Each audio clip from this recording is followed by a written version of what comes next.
We did it, boys and girls. Another year in the books, and another chance for you to say, next year I'll buy an airplane. Here's a reminder that next year starts in a few days, and you said the same thing to yourself and your friends 2 years ago. What are you actually waiting for? Before we go any further, you've got to realize that I don't have rich parents, I'm financially illiterate, and I make decisions of the heart, not decisions of the mind. So this is in fact horrible advice. But I wouldn't have a YouTube channel with about 600 subscribers if I didn't push you to try out that TikTok recipe you saved 3 years ago before TikTok shuts down. Okay, quick sidebar since I've got you here. The other things I'm going to push you to do is not run out of gas, not stall in the traffic pattern, not fly VFR into IMC, including icing conditions and nighttime when you don't have to, and not to fill all 4 seats in your Cherokee 140.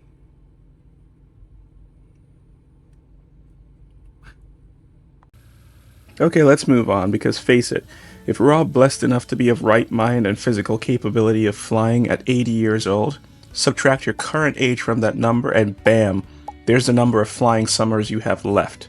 See my point? Time waits for no man. So here's what we're going to do. You're going to figure out how much aircraft you can afford, and you're going to make a plan to buy that aircraft. That's it. Thanks for coming to my TED Talk. And if you can see through my mild sarcasm and this absolutely free content that I make solely for your entertainment, you'll realize that my wording was clear and exact.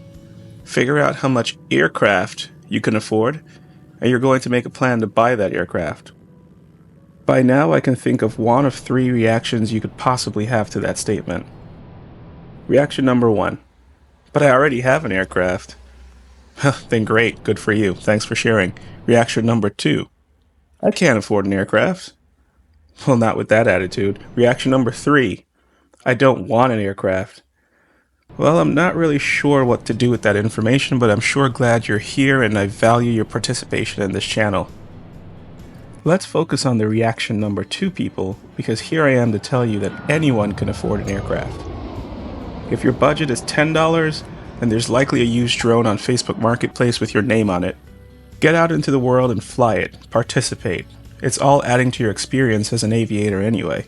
For anyone else, let's talk about how to buy a manned airplane, like I fly. I recently had a call with a subscriber. Let's call him James, which coincidentally happens to be the name I give bartenders and baristas. James is looking to spend money on his own aircraft to build time, instead of spending that money on a rented airplane locally. Yeah, that's where I am, but honestly, looking for a time builder. So the mission really is to find something I can finance. Yeah. That makes sense. No, I completely get that, because, I mean, at some point or the other, we're all at that same point, right? Like, you leave your flight school and, you know, you get your private pilot's license and you're like, okay, now what, right? You know, what do I do? Yeah. How do I keep building time without having to spend $200 an hour on somebody else's airplane? This is a common mission, so I put some of my thoughts together in this video. So you're a private pilot now. Congratulations. You've gotten to the point where a lot of people are struggling to get to. You've passed the bar. You are now willing and ready to go out into the world and soar like the eagles and do all of this great stuff and go visit family. And you are a part of a very small community that has to keep learning and has to keep growing. In order for us to prove our worth to the rest of society, we've got to do things that make it seem as if we're taking the opportunity and the privilege seriously. So you're going to go in a couple different ways. Private pilots are either going to stick around and buy an airplane and continue their general type flying, just point A to point B. Some people are going to progress into the airlines. Some people are going to go to the military. Some people will just stay serial renters forever and keep renting airplanes. Nothing wrong with that. If you're looking into airplane ownership as a solo person, as an individual, it's perfectly achievable. Not many people that I know are pulling that kind of money out of pocket. Most people that I know are actually just going through a financial institution that does airplane loans or some sort of loan and borrowing money to go ahead and buying an airplane. But that's not the most difficult part. Getting the airplane is the easy part. It's keeping up with the airplane, keeping up with the maintenance, keeping up with all the charts that you're going to have to buy. Those type of expenses are the ones that you're going to want to try to hash out ahead of time. It's going to be cheaper to do that on a Cessna 152 than it is to do it on an A36 Bonanza. But if you are that type of person who's doing okay, you can afford a brand new Toyota Camry. You could probably afford an airplane that will get you 70% of your mission, 60% of your mission, and that's what you're looking for. And then rent an airplane for the times that your airplane doesn't fit the bill. Okay, so you can totally do it. It's not outside the realm of the possible. The best order in which to buy an airplane doesn't make logical sense. You do things in reverse to prove to yourself that you can afford it or not. And what I'm talking about is initially going out and getting a quote for insurance. You can take any tail number of an airplane that you're interested in, a type that you're interested in, find a tail number, November 172RG for a Cessna 172RG. Find something on Trade a Plane or Controller or Facebook Marketplace and call up the insurance agencies and start getting quotes for what it's going to cost to insure the type of airplane that you want. In many cases, it might actually change your mind on the type of airplane that you were hoping to buy. I'll give you an example. For me to insure myself for a very low hull value on my Bonanza, which is more than I paid for it, but still pretty low in this grand scheme of things, it's $3,000 a year at my experience level. $3,000 a year. That's not uncommon for people who aren't airline pilots and building up thousands of hours. I'm somewhere close to 300 hours, and no instrument rating. But if that is not something that you can stomach, then the Bonanza might be out the window until you get more experience. Now it's probably closer to $900 or $1,000 a year for me to get coverage in a basic Piper Cherokee, or a 172 or a 152. Cannot fit in a 152, so that strikes out that for me, but you might be able to do that, and that's where you start. So if insurance is entirely too expensive, roll your expectations back and see where that takes you. The next thing you're going to do is look for a hangar, because finding a place to park an airplane is entirely too difficult. I'm speaking from experience here at Savannah. It took me years to figure out a way to get into a hangar at Savannah, and it took me years before that to figure out how to get into just a shade port.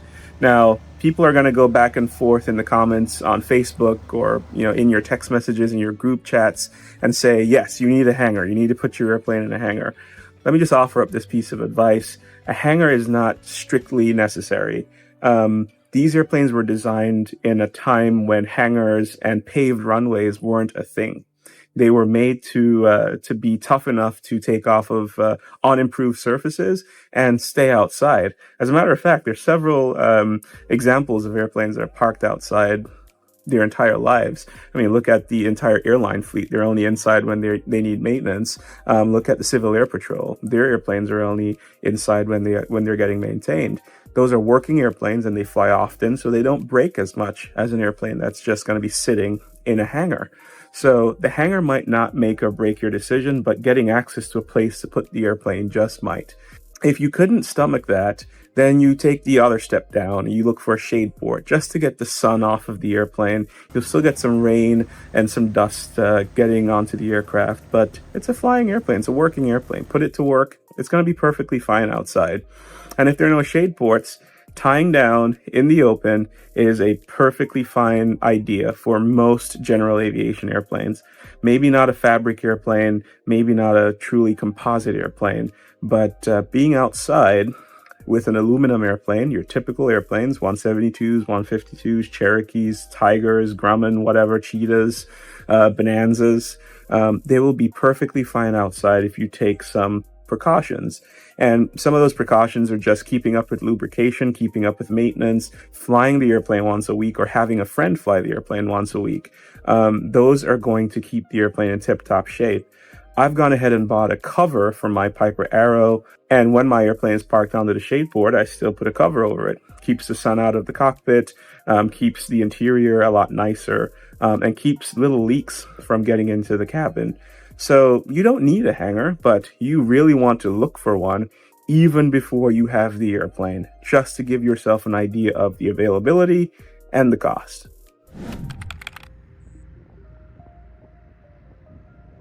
What's your mission? And I'm asking that as a serious question. What do you really want to do with this airplane?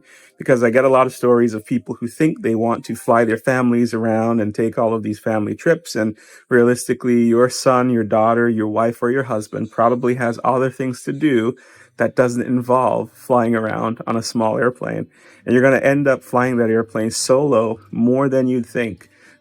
Everyone has their own timelines and their own things that they're willing to commit to. And flying around for a weekend where there's a slight chance that the weather or maintenance might get you stuck 50 or 100 miles away from home, that becomes a problem for a lot of people. So you're going to find that that six-seater that you've been looking for is completely unnecessary because 60% of the time, you're going to be flying it solo. I can actually count on my hands and toes the number of times I've actually had someone sitting in my Piper Arrow with me over the past year. It's a very small number, and I've been open and willing to take people flying. Some people will take me up on it, but for the most part, the timing just doesn't work out. You've got to go when you can go. You've got to wait for weather to pass, and not everyone's willing to do that. So do you sacrifice additional cost, expense, and complexity for the 3 times in the year when you're going to have all 4 seats loaded? I think not. And here's where I'm going with this. I think it's a fantastic idea to buy an airplane that will match 60 or 70% of your mission. And you'll hear this across the internet everywhere you go. 70% of your mission is going to be going and chasing sunsets or trying to find the $100 hamburger. And that's okay. The other thing to think about is if that airplane doesn't suit your mission all the time, then there's always the opportunity to go back and rent an airplane that will suit your mission. It's getting a little bit easier because we're online to find people willing to dry lease a Cherokee 6 or a more powerful airplane, something like a A36 Bonanza. So you can go ahead and put 4 adults in your 6-seat airplane because you're realistically only getting 3 adults in your 4-seat airplane.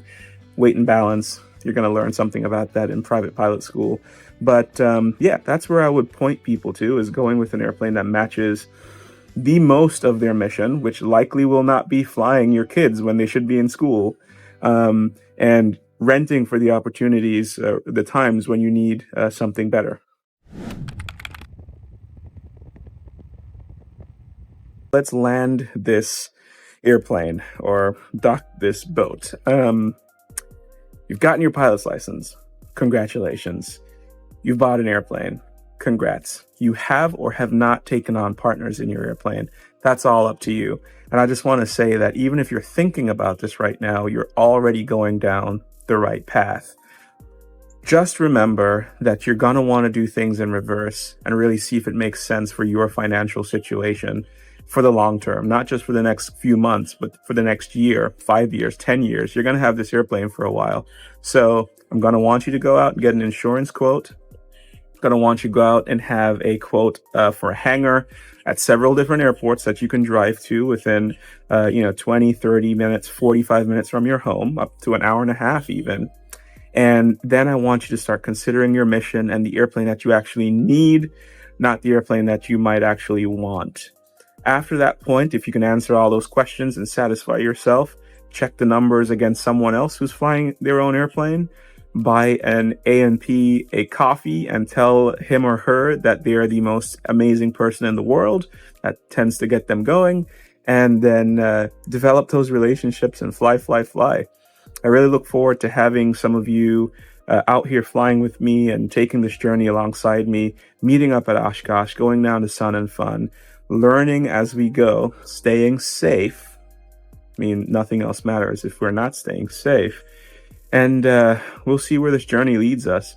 Always happy to answer questions down in the comments. If you want to hear more about a particular topic or deeper dive into certain things, just let me know. This is why I'm here. I am hanging out on my Sunday doing this because I really want to. But until we talk again, give your pet a little pat on the head, call your mom, tell her you love her, and we'll see you again soon.